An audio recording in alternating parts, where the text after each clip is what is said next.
सभी के लिए मंगल कामना के साथ मैं कृष्ण गोपाल पांडे आपका स्वागत करता हूँ।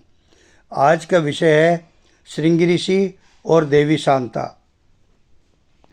यह तो सभी जानते हैं कि राम, लक्ष्मण, भरत और शत्रुघ्न राजा दशरथ के पुत्र थे, परंतु यह बहुत कम लोग जानते हैं कि राजा दशरथ के एक पुत्री भी थी जिसका नाम था शांता, जो राम की बड़ी बहन थी।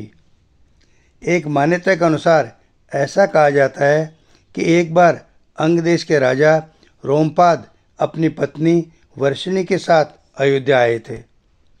वर्षिणी कौशल्य की बड़ी बहन थी। राजा रोमपाद और वर्षिणी के कोई संतान नहीं थी। बातचीत के दौरान जब राजा दशरथ को इस बात का पता चला तो उन्होंने कहा कि आप मेरी पुत्री शांता को संतान के रूप में गोद ले लीजिए। राजा दशरथ की यह बात सुनकर रोमपाद और वर्षिणी बहुत प्रसन्न हुए। उन्होंने शांता को गोद ले लिया और बहुत ही स्नेहपूर्ण उनका पालन पोषण किया तथा माता पिता की तरह सारे कर्तव्य निभाए। एक बार रोमपाद के राज्य अंगदेश में लंबे समय तक वर्षा नहीं हुई, जिससे वहाँ अकाल की स्थिति उत्पन्न हो गई और सब तरफ घोर निराशा छा गई। इस संकट की घड़ी का सामना करने के लिए राजा रोमपाद ने शास्त्रों के ज्ञाता ब्राह्मणों को बुलाया और उनसे इस अनावृष्टि के संकट से उबरने का उपाय पूछा।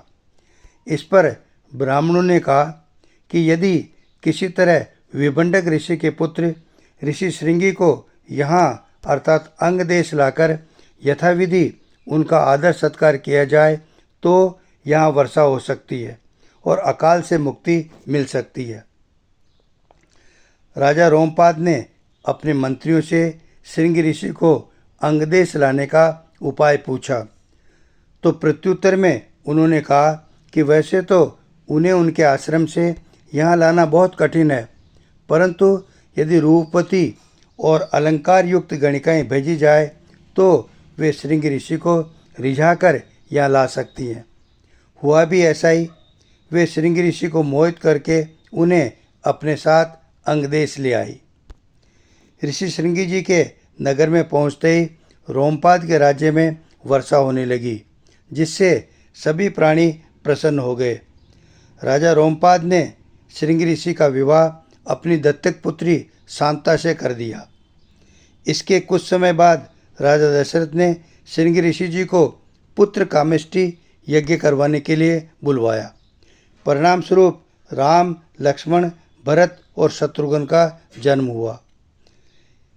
देश के कई स्थानों पर श्रृंगी ऋषि के मंदिर हैं। इन मंदिरों में श्रृंगी ऋषि के साथ देवी शांता की प्रतिमा भी विराजमान है।